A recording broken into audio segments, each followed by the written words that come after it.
I have my Bluetooth on. Let me just disconnect that. Yeah, I think that's what's happening. We're getting all kinds of feedback. Okay, hang on a minute. Just 1 second.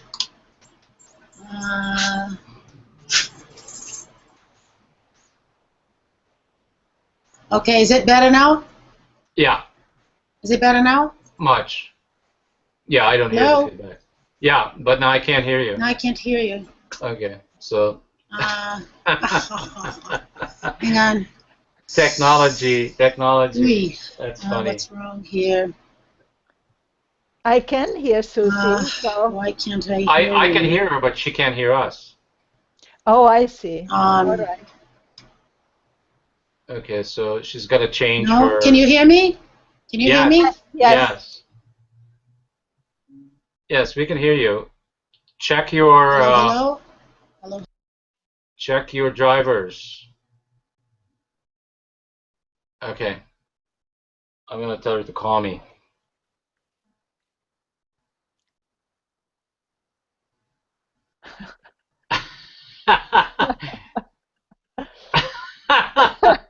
You are doing great, Steve. That's very good.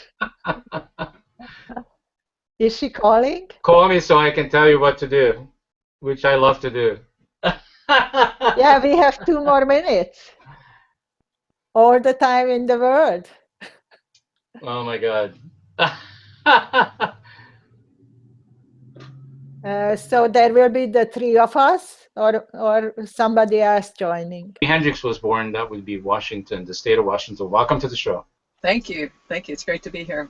All right. So it just so happens that I want to make sure all of you know that Eva has written a book last year about the science of consciousness. Mm-hmm. And I think it's a fantastic achievement. And one of the things that she has highlighted in the book is that emotions, which happens to be our theme today, emotions are very important to understand what they are and how to regulate them. And it has, based on her study and her years of looking into this subject matter, minor subject matter called consciousness, she I think has come up with the notion that this has a lot to do with a lot of things, especially being conscious and being successful, able to be successful in relationships, in business, in personal life, and just about everything.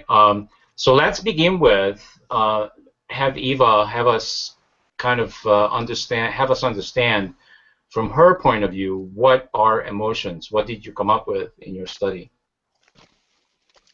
Yes, of course, emotions are a fascinating subject, and for a long time scientifically weren't studied, weren't even talked about. And of course we all know historically they had a very stormy life, emotions. But today it's being increasingly recognized how important emotions are. But we still, or at least scientifically, it's still not known what emotions really are. And in my work, what I realized that emotions are the energy states of the brain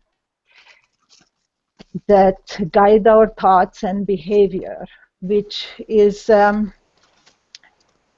looks very simple, but the implications are enormous, because this way emotions form our viewpoint, if you will. They are just like when you are in the dark and you have a flashlight. So they are like this flashlight in the dark that gives you just a narrow viewpoint to life, and they motivate you. They dictate your motivation according to this tunnel vision.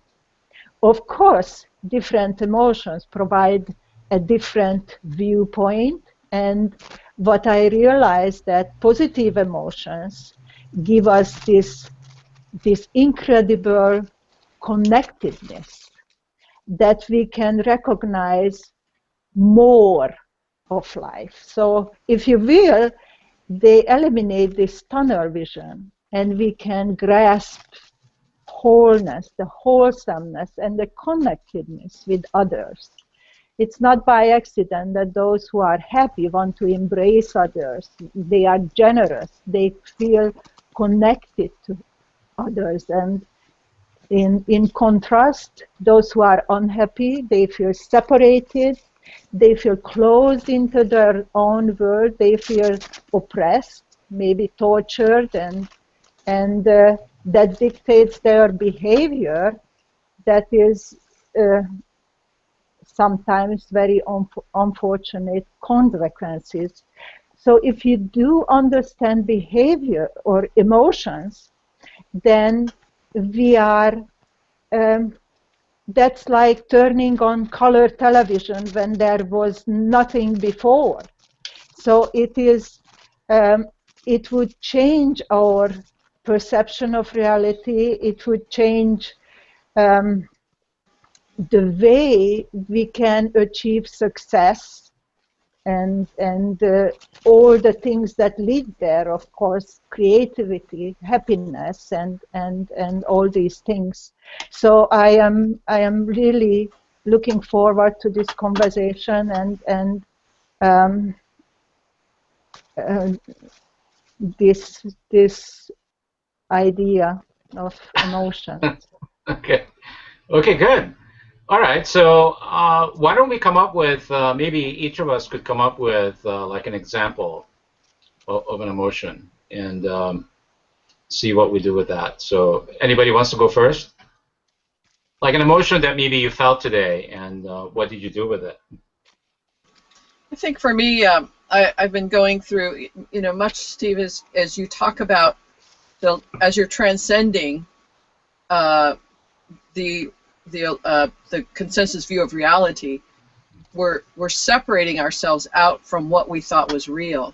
So I've been experiencing, in a sense, a lot of grief in disillusionment, because it's like living in that world and then realizing that that isn't real. There's this sense of grief.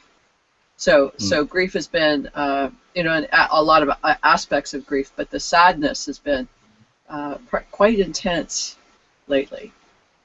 Wow, interesting. Well, of course, negative emotions are part of life, and if you feel lost, grief is a natural process to go through. And of course, grief is made much worse due to regret. So in a relationship, anytime you develop emotional imbalance, an imbalance in the relationship, and you experience a loss of the person you develop this relationship, then your grief will be much more difficult, because it is compounded by this feeling of regret, that you are trying to replay the relationship and wish that you could change something here or there, and that makes it makes everything much more difficult if we have regret. But naturally, every relationship, the grief is a natural part of. And if we go back to the emotions and this energy state, our relationships form like gravity. And it sounds maybe shocking when you hear it first, but people develop connections to others and even to things, just like gravity holds onto matter. So when you lose someone, or even something, you lose your wallet, for example, you feel a pain, and that pain is that due to this, I call it emotional gravity, that is the separation, which plays out over time. So that means that over time this pain lessens, and that's what healing is. But it's natural part of life. And Ava, I'm going to interrupt you for a second, because it seems to me that regret would be part of any loss process, that there would be regrets in every single grief process.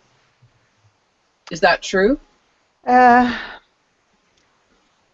I don't think so, and I am saying that I don't think so because I don't want to say that no, absolutely it isn't. In my view, it is due to the missed opportunities or the mistaken stances. We make mistake. We might be guilty. You know, it's always. If you expect something in a relationship and it doesn't materialize, then this grief becomes much deeper because you didn't have this selfless relationship. You know, it's often when you go into a relationship expecting that something is going to come out of it and it doesn't occur, then you are pained a lot more than Well, otherwise. So go ahead, Steve. I'm sorry. Well, I mean, to me, what you're describing, Eva, is like, so how am I experiencing this is that I'm realizing, not that I'm any better than anybody else, but I'm realizing that I'm the creator of whatever emotions that I'm feeling, and I get to process it if I wish, or I get to have the emotion have me and process me. But well, since go ahead. Go ahead. I just wanted to clarify the emotions. You don't create the emotions. I don't. Who does? Thank you for asking. Please point me to the person that does. So what happens is that if we go back in evolution to the very first animal that did something to get food, all evolution has been, animal evolution has been an interaction with the outside world, where the brain was formed in its interaction in responses to stimulus. And this response, as it was getting better and better, the brain formed a better and better mirror of the outside world. You know, it's like a tennis player. You know, it could return the balls better and better. You know, the interaction. Yeah, but wait a minute. Wait. But who creates the outside world? Does the outside world really exist, or is it just really existing in our mind? You know, I don't think we should go into too much because you can decide. You know, it's your privilege to decide that the outside world doesn't exist. And it is my privilege to decide that the outside world does exist. It doesn't change the end result, that your brain and my brain still interacts with the outside world. You imagine the outside world, I don't. But it's still an interaction. And I go further. In this interaction, the brain formed the same kind of relationships what the outside world formed. And in our last conversation, I mentioned that a predator doesn't have to study general relativity to know which speed to run after the prey and how to catch the prey. The basketball player doesn't have to know the equations how to throw the ball into the basket. It's intuitive. In our mind, we know physics intuitively much better than probably any physicist can do in its equations. And this goes, that's the basis of the brain's operation, so much so that we form relationships as gravity connects with matter, and we form all the other elementary forces of nature. So the brain not only is the mirror of the physical world, but it builds the physical world.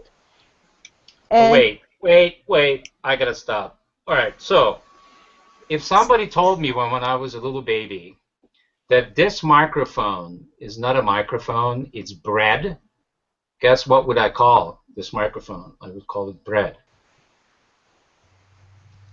Sure. I think what she's trying to say is you have different worldviews, and that there should be respect on different worldviews, and that doesn't prevent certain processes to take place, even though people make different meanings of things. So, Steve, you're seeing this whole comment situation as I am the creator of everything that I experience. Whereas I think Eva is making a different, making a different point in terms of how it is if we have stimulus that are bringing up emotions. But at the end of the day, we're talking about emotions. So I think at this point, different worldviews are not so important as much as how it is that you can deal with that part of us that is more or less unconscious in most of us. And to a certain extent, they are the motivators of a lot of what it is that we do in the world. So, you can even classify them. I would object a little bit of the separation between positive emotions and negative emotions personally, because I think they're all emotions and they all, leading us to learning, eventual learning.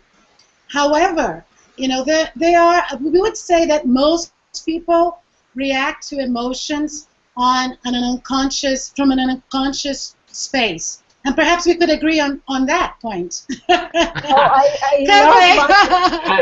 That's very elegantly put, by the way. Yes. I couldn't agree more. Very eloquently put. Yeah, Thank you got my attention there. And I want to add too that Eva, in a sense, Steve is demonstrating your point brilliantly in that you're having a reaction, an emotional reaction, Steve, based on your interpretations of what's going on with your worldview. You're having an interpretation based on what's happening in this conversation, which in some ways could be conceived outside of you. So you're having a response to something that appears to be outside of you. Whether we are outside of you or not is up to you to decide. But the point is you're having, respond to that, but this is not that kind of a show. You're having an emotional response to something here that we're all aware of as you're expressing yourself. That's perfect. Mm-hmm. So that's what this show. That's what this show is about. Yeah, that's very much so. And going back to these emotional regulation, of course, because I separated these positive or negative emotions because I argue that those who have negative emotions, somebody who is angry or absolutely sad, they cannot control what they do. They are controlled by these emotions. So in an interesting way, free will, which is also an important question, is given to those who have positive emotions, because they are not dictated so much by this narrow vision. They have the I have a question. So I have a question here. I was reading some of your material, and well, I I was just, trying to understand a bit where you were coming from, and it was interesting because you also made a point that sometimes positive emotions can turn into a space of leading a person a little lost in the excess of positivity. And I'll give you an example. Somebody who, say, always had a good time in their lives, they always had money coming from their family, they always believed in abundance because abundance is a natural state of their family, of what's this person's background is all about, and so there's no impetus to go out and hunt in the world and to go and make a living and put some effort. On the other hand, so this is, say, abundance in excess, and the same way, people that tend to feel, say, have the negative quote unquote emotions, like feeling like they need to face life from a more from scarcity, shall we say, that there isn't enough for them. Sometimes they're the ones who work long hours. Sometimes they're the ones who actually basically work harder and therefore achieve much more things. So, there's a kind of spectrum in emotions that from 0 to 100, you could say that positive and negative would really depend on which context you're talking about and who is the person. Say, like anger sometimes is very good. If somebody needs to assert themselves in the world, say their truth, or sometimes they've been keeping their truth for themselves so long. So just, healthy anger can be a good thing. So what would you say about that?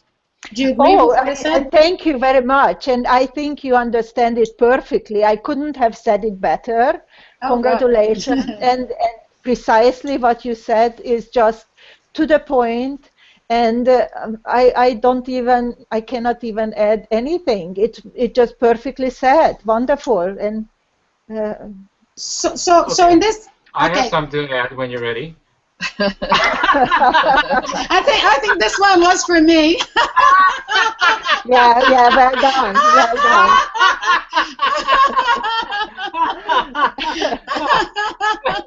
Okay.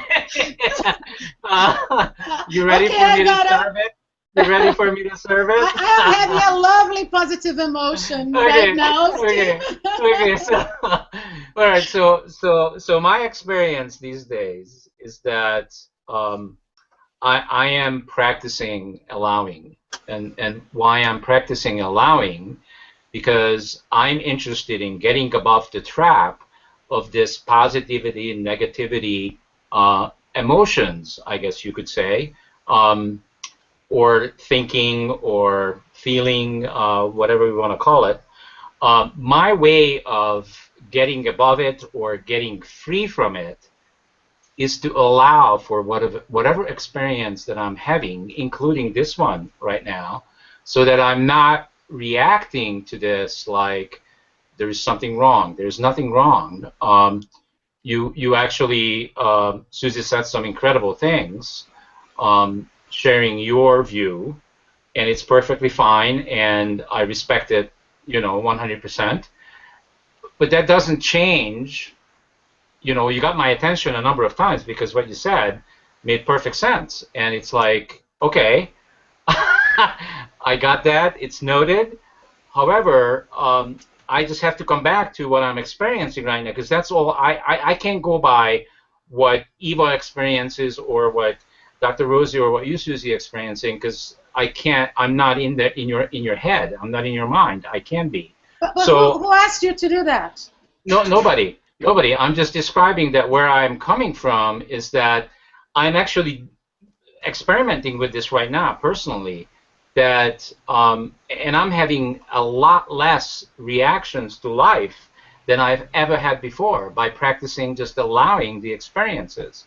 Well, that's very good. Because there is negativity and there's positivity, and where people go, and I don't even want to use that word, but I don't have a better one. But people go wrong is not that there's right or wrong, but I don't have a better word. So where people get into a trap is by focusing on, okay, so this is positive and this is negative, and which one do I pick, and you know, which one I'm going to be with right now, and people get into the negative stuff, and then they go into a spiral and keep going and keep going. They get stuck in there.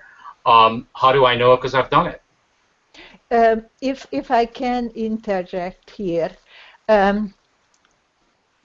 you say that you create your reality.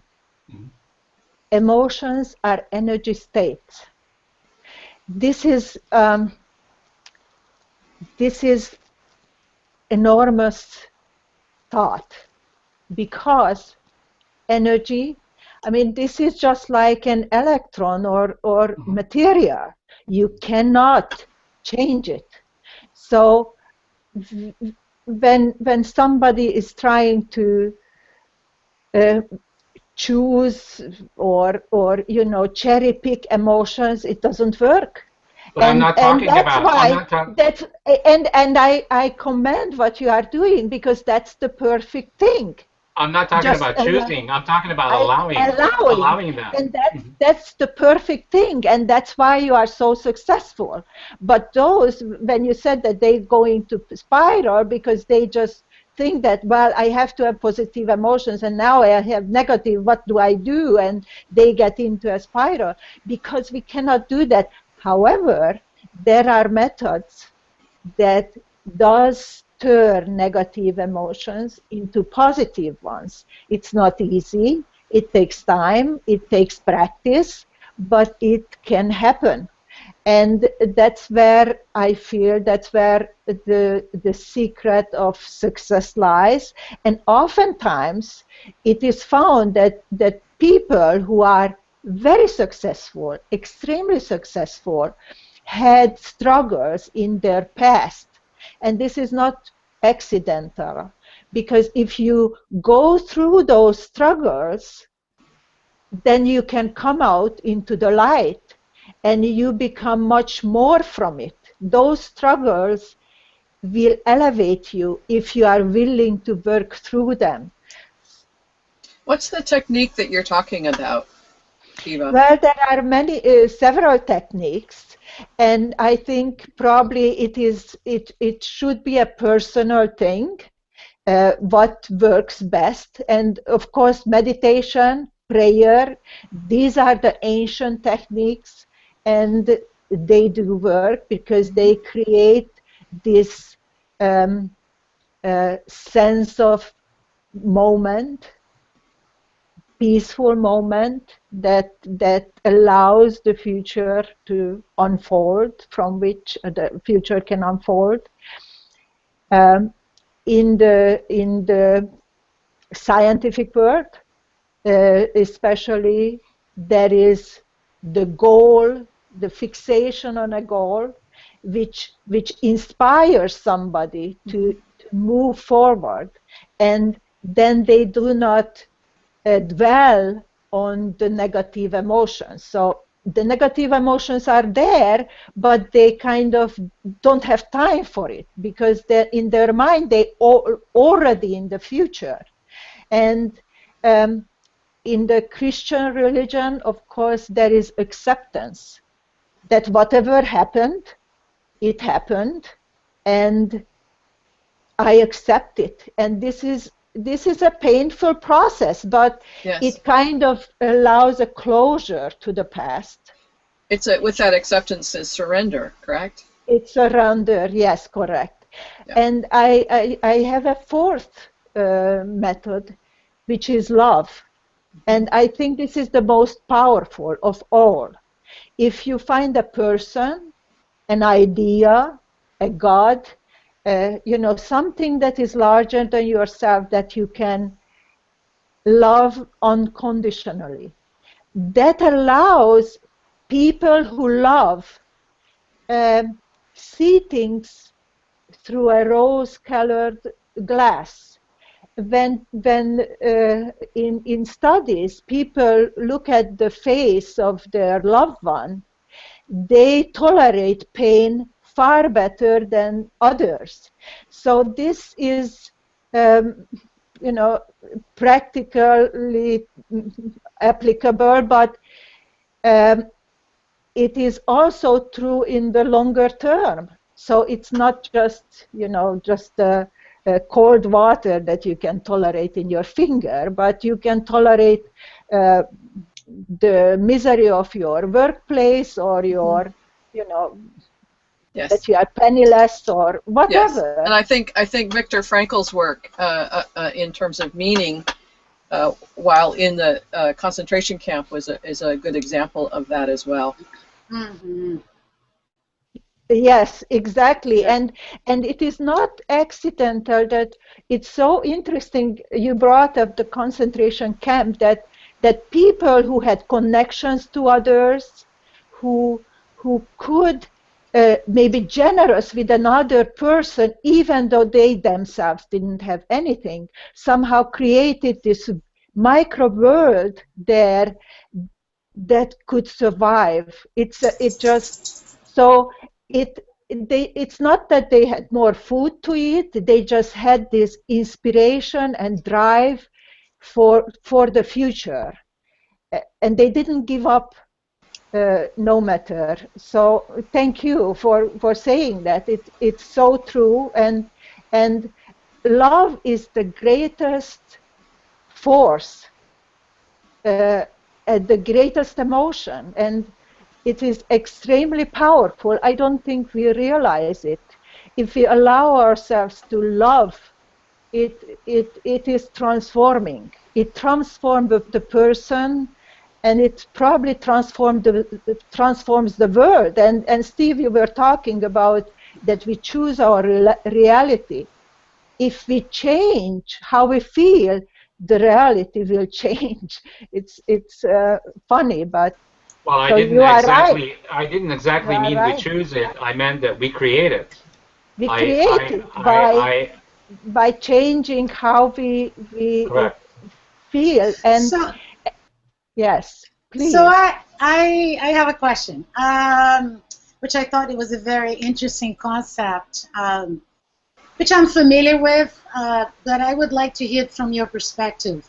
You know, there's a technique called the timeline in which you project somebody into the future, and then they already feel all the good, you know, have all the positive emotions that they would like to feel once they're aligned with their objective successfully, and this is called timeline.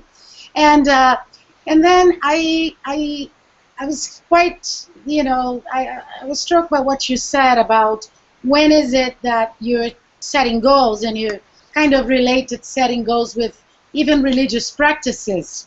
So I'd like to hear about that.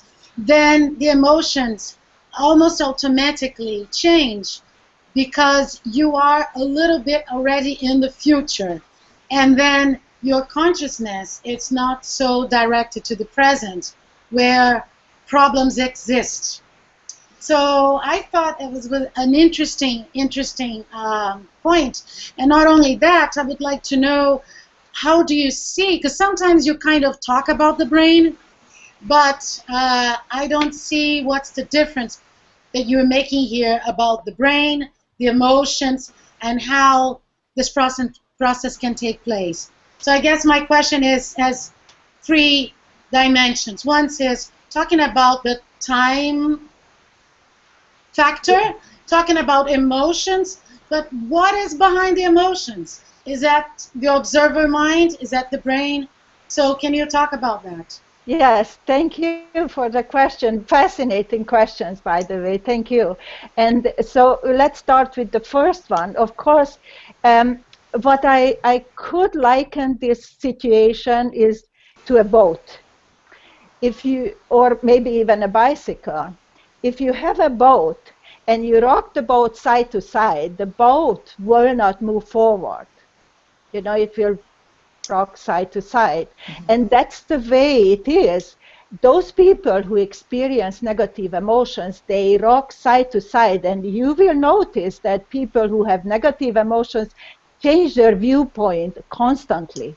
One day they will have the idea that, oh, I will, I don't know, buy a car, and the next day they decide that, well, that's not a good idea, they will do something else. So this is what I call rocking side to side. It doesn't allow the person mentally to move forward, and that's what we need.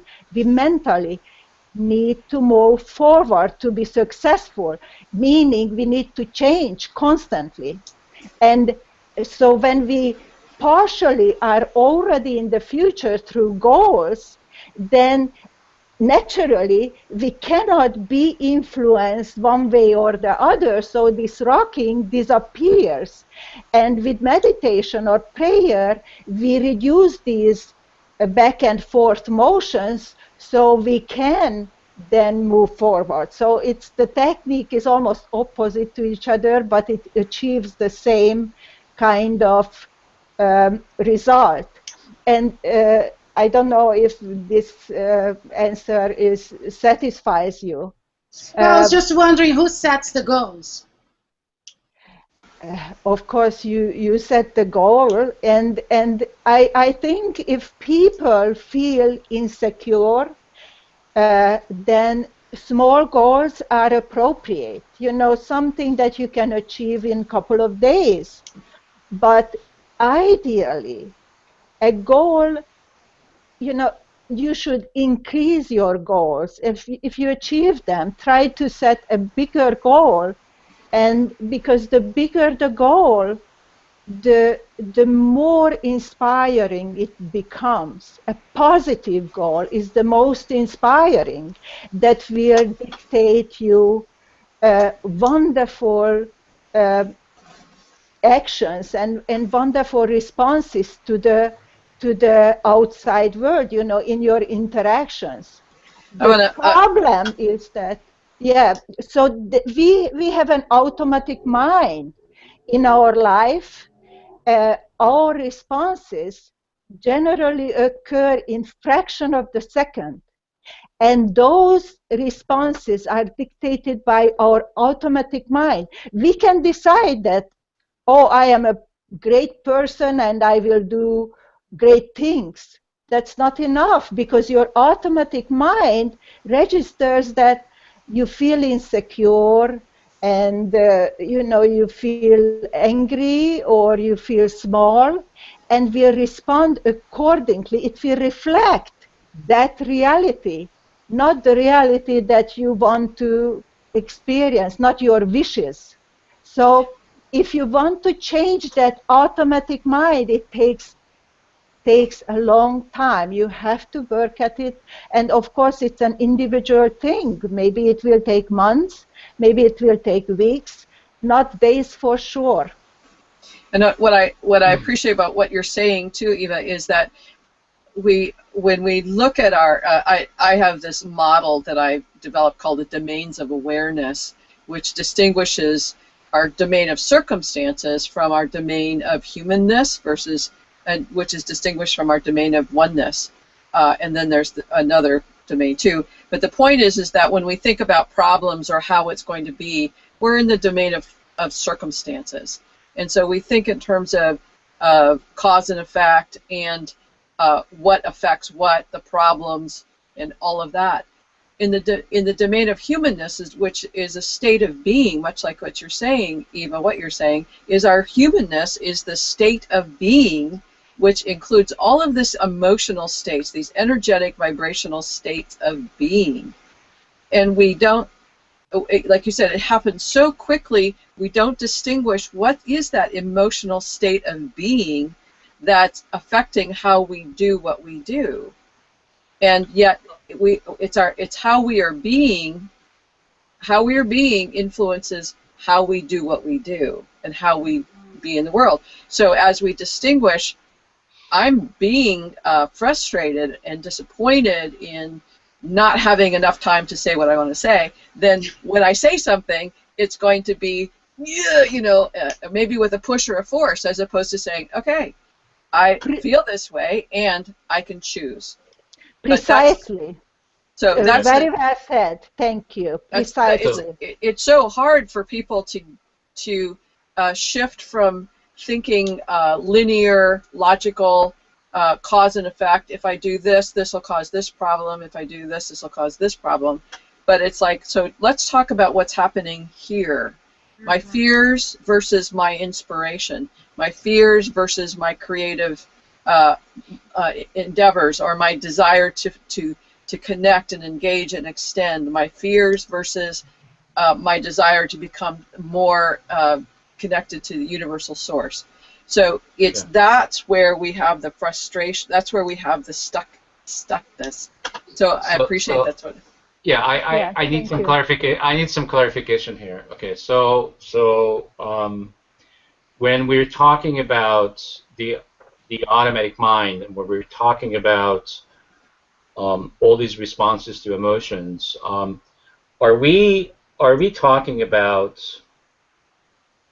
So I want to make a separation between the ego, the I, and which I'm not gonna say that because I'm gonna get into trouble. I'm just gonna say, so the I, which is the ego, and the whole person, the I am, who I really am. So when we're talking about all these concepts that we just covered in the last, let's say, 2-3 minutes, what are we talking about? Are we talking about the ego, or are we talking about the real you, or the real me, or the real I am, or the I? Well, ego is the necessary consequence of society. If we live in society, we have ego, because if we don't, then we will become poor and destitute in a very quick time. So ego is a self-protection that, you know, from the outside. It's the desire to preserve this separate entity. And we can say all we want, that I am selfless and I am good, and, you know, whatever. Oh, I didn't say that. I didn't say those words. Ego is there. I know. I also didn't say that we need to get rid of the ego. I didn't say that either. I think for me, the practice, which it's so sweet, is the practice of discernment. Like when you say, how do I know if this is my ego wanting this, or my I am self that's wanting this? And sometimes the only way we can know that is to sit in contemplation, if you will, and discern, like, where is this thought coming from? Where is this emotion coming from? What's going on here that's really happening inside of me? And that questioning is a discernment of what is. And that, to me, is so important in one's ability to mature emotionally and spiritually, because we're willing to ask the questions about ourselves, as opposed to saying, oh, I'm too afraid. Our ego is basically fear-based. Our whole self is basically essence-based. The quality, the inspiration, the love, the extension, and so when we're in the midst of something, it's that discernment of, okay, what's going on here, that we can get clearer for ourselves. So that's how I would answer your question, Steve. I would like to add something. I also think that one big difference is that if you there's a whole study now called spiritual intelligence. Actually, you know, there's some very good material published on this subject right now. But regardless, you know, spiritual intelligence.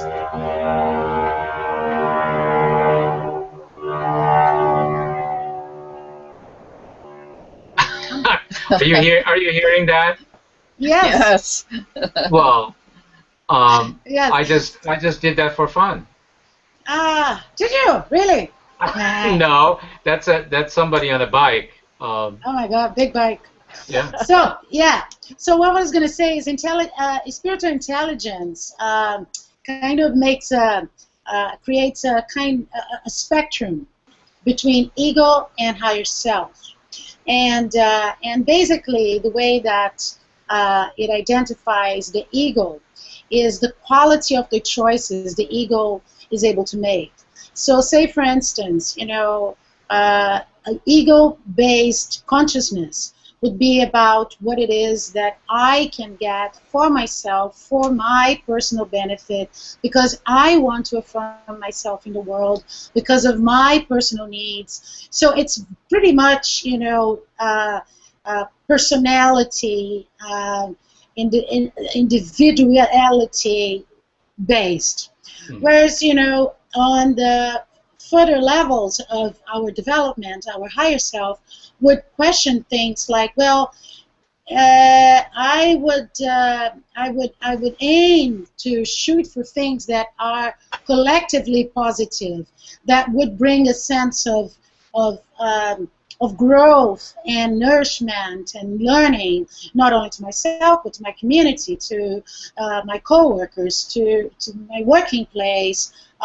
So there's a sense of the transcendence of the egotistical space and moving towards a transcendent, really, sense of who we are. So I think that, like, just linking with what Rosie said, if we can think of why is it that we want those things, what is the final purpose? What would be the final benefit of what it is that I want?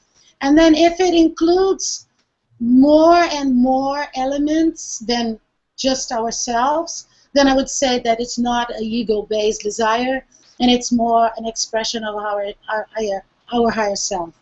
Whereas if it's very self-centered, it means that for whatever reason, that person is still not awake to the fact that there are other realities, not only on people but global, but and the more we grow in consciousness, we start to realize that there are levels and levels and levels in ways that we can project our wishes and desires and goals. Yeah, if I can inject just a couple of sentences here.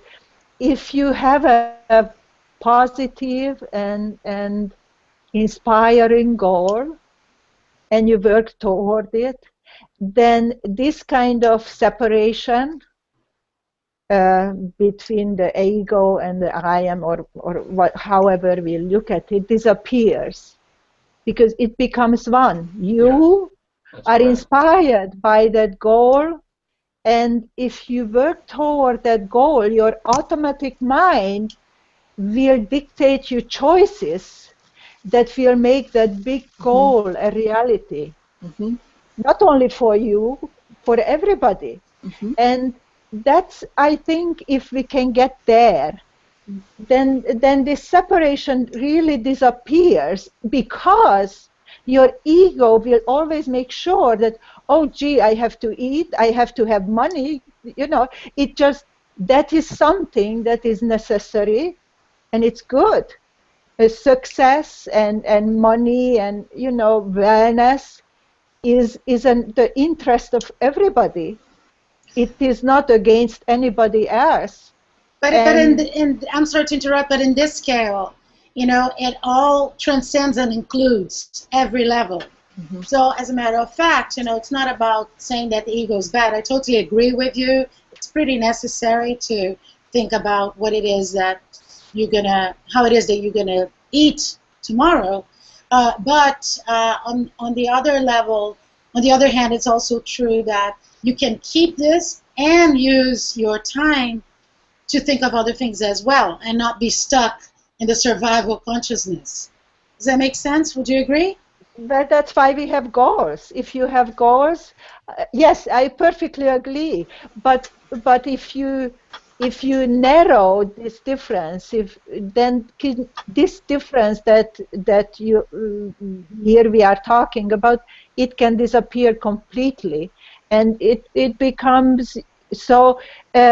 It is like really in the Eastern practice that if I eat, I pay attention to that, and if I work for my goal, I pay attention to that. There is no emphasis difference. It is I am in the moment of whatever I am doing, and then there is no problem of trying to figure out, about these levels, because it's all one.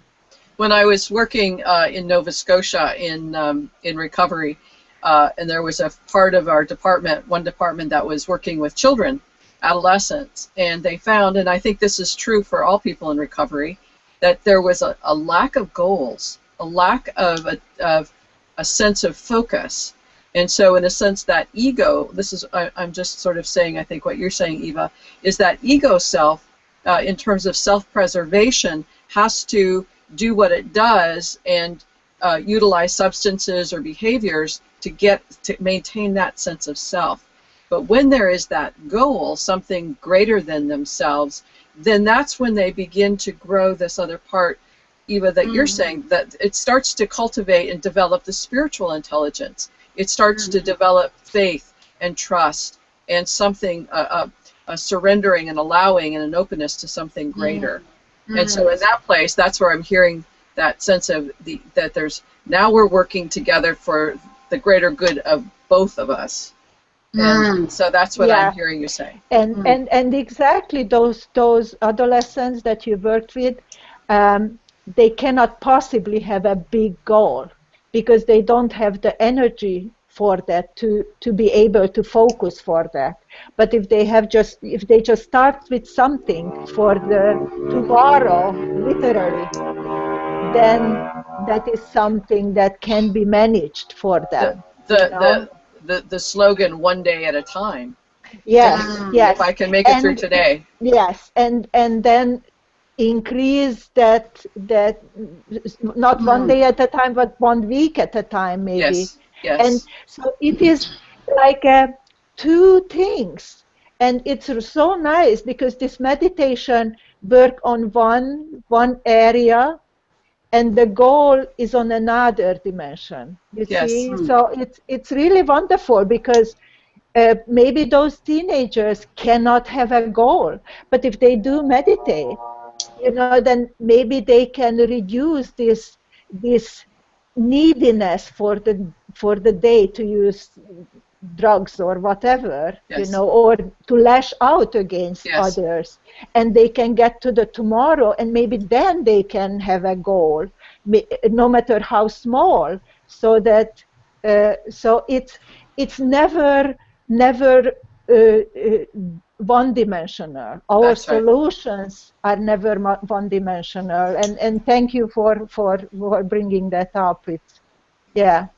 So I have a quick question. May I, Steve, or you had something now? Can I go ahead? Oh, sure, always. Yeah. No, it's just because I have a burning question here. I have a burning question. So Eva, can you talk about emotion control? Because I was curious about what you meant. Not control, regulation. Excellent. So my question is, would you say that regulation for you is a little bit like alignment, maybe? Because that's what I hear, emotional alignment.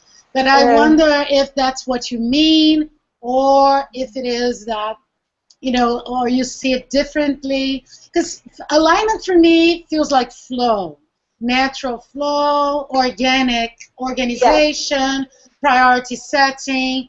That's what it means to me. So yes, exactly. It means a flow. It's whatever happens, it happens, and that is good.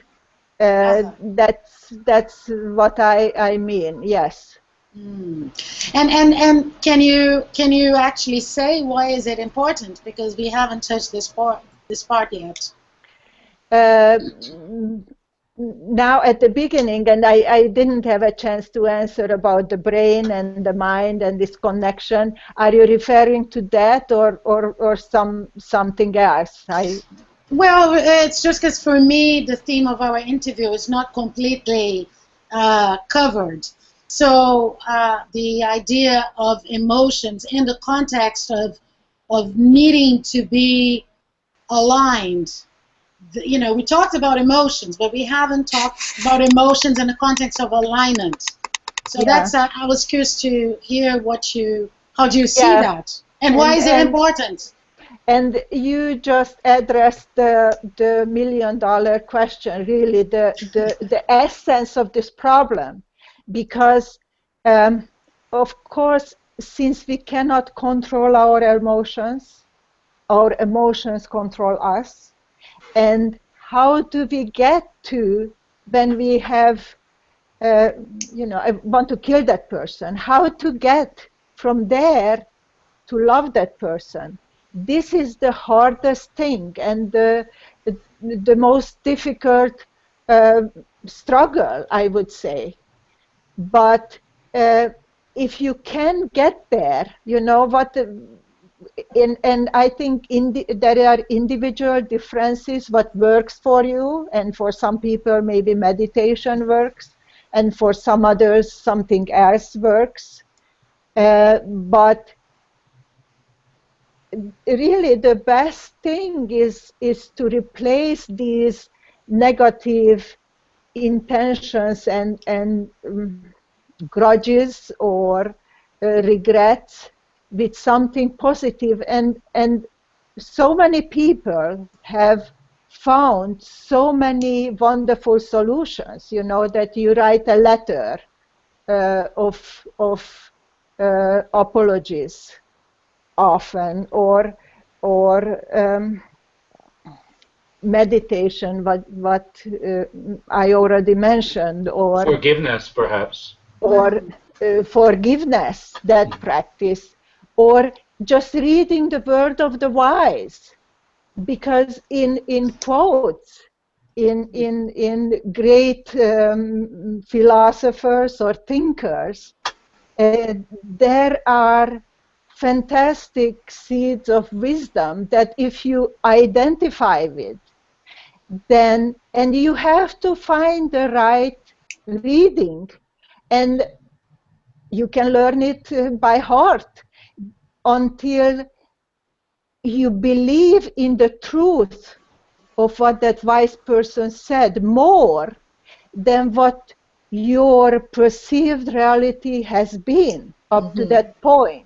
Yeah. And that people sometimes just feel that switch that happens.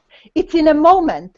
It's very interesting that you felt that negative existence or negative emotional state, and no matter how you tried, you couldn't get over the hump. And then in one moment, you just get there. And that's like, really like liberation, enlightenment, whatever you want to call it. And that's what we want to work for. Because once you get there, your automatic mind have changed. And it will dictate you wonderful responses to any outside, you know, stimulus. And that's or inside outside. Inside outside, perfectly said. Yes, Yeah. thank you. Yeah. Exactly. And so are you really saying we get to rewire our brain? exactly. Thank you. Yeah. Well, and by the way, I don't want this to be missed. Yes, this is also for Susie. I thought I have offered one solution, and I'm sure there are many. But when I spoke about allowing for the experiences, negative and positive, that's one solution to the question of how do we regulate emotions. It certainly has got me out of tons of things where I could have got into all kinds of messes. Yes. And the serenity prayer, the serenity prayer is grant me the serenity to accept the things I cannot change, courage to change the things I can, wisdom to know the difference. And I don't know who to give. Maybe you ladies know, but I don't know who to give credit for. But somebody said that humanity's pain comes from resisting what's so. I said that. Exactly. You said that? Okay, we give Dr. Rosie credit. I'll So take funny. credit. I I'll take wrote credit. this today. You wrote it today, Susie. I wrote it today on my blog. Yes, about this. Awesome. So we're in sync. Oh my God. Sorry. Wow. Yeah. Say that again. Say it again, Steve, because we went to humor, but it's a really important thing that you just said. Okay, so humanity's pain comes from resisting what's so. Like, this is the way it is, whatever experience that we're in, positive, negative, doesn't matter. And people just go, well, yes, but I don't like that. yeah. Yes, but and yes, I'm experiencing that, or I'm feeling that emotion, but guess what? I'm not going there. I'm going to resist it. I don't want to feel that. that's right. But I think that happens and becomes possible when it is that you grow in consciousness, and then what you realize is, like, you're watching your emotions and you're saying, oh, here's this emotion, and you just don't identify with it as you would in the past. So that's why for some people it's more difficult, because if it is that you are identified with something, you don't know you're identified because you're in it. It takes actually, a certain level of detachment and space to be able to observe it and to say, oh, okay, this is an emotion, and it's okay. Come in. Yes, and that's a very important word, what you just said, by the way, the observing, because I'm going there a lot, just observing, and I'm learning that, and I never thought I would ever say this ever again, that I am going back to the way things were before I was awake. But guess what? I'm experiencing that right now, with the difference that this time I've got like a split second of a chance to catch it and alter it. Beautiful. Yeah, beautiful. That's pretty amazing. I have goosebumps right now. So there you go. Wow, what a fascinating show. Oh my God. How much more fascinating can these shows get? This is crazy. and by the way, I have to say to Eva that she said something that I was just presented, that same notion, just a week ago. And what she said, and this is so important, because that's my goal right now, and it will take whatever it will take, that she said those exact words, how this was presented to me, that when your ego and your higher self, or the I am, or whatever you want to call that, the real self, your wholeness, when it's one, then that's really where we want to be. Because I'm still catching myself, being connected, disconnected. Well, being connected, disconnected from what? Being disconnected from who I really am. I catch myself still that, hey, wait a minute, that's not the real me. That's my I. And I go, no, that's not how we're gonna do this. Stop. You know what I mean? Does that make sense? Totally.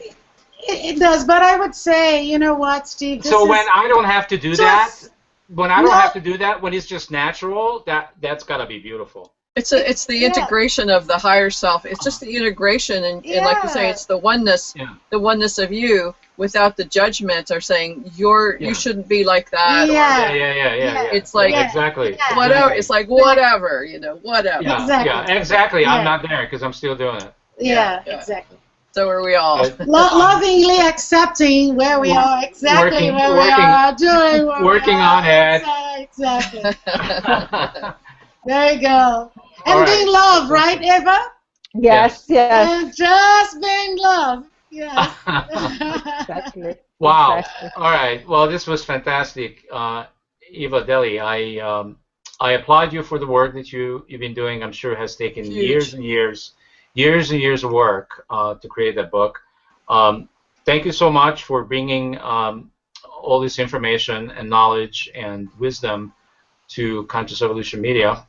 And always, thank you, Susie, and thank you, Dr. Rosie, for being who you are, which is absolutely amazing. Thank you, Susie, for putting me into my place a couple of times. Now you're embarrassing me. I appreciate it. I appreciate it because I got so much to learn. you know, Thank you, Steve. it's an ongoing process, and I learn from you ladies every time we do a show. Thank you for hosting this wonderful show, Steve. I may not say it, but I need to acknowledge it, that I'm learning from all of you, including our guests. I'm learning stuff every time I do one of these shows. I'm learning something, and that's all that is just expanding, and I love it. It's what I want to do for the rest of my life. Yay! Remember, 400 years. Yep. You are doing great. Yeah, and I wish you is this goal 450. Is this goal long enough, big enough, Eva? Wonderful. Thank you for Susie. Thanks, Eva. Thank you for being with us. Yeah, for everybody else. Keep watching. We'll be here. There is nothing else to say. Everybody that's supposed to watch this will. Thank you. Love you all. See you next time. Thanks, Steve. Bye-bye. Bye-bye. Good night. Bye, Susie. Good night. Bye. Bye-bye. Bye-bye.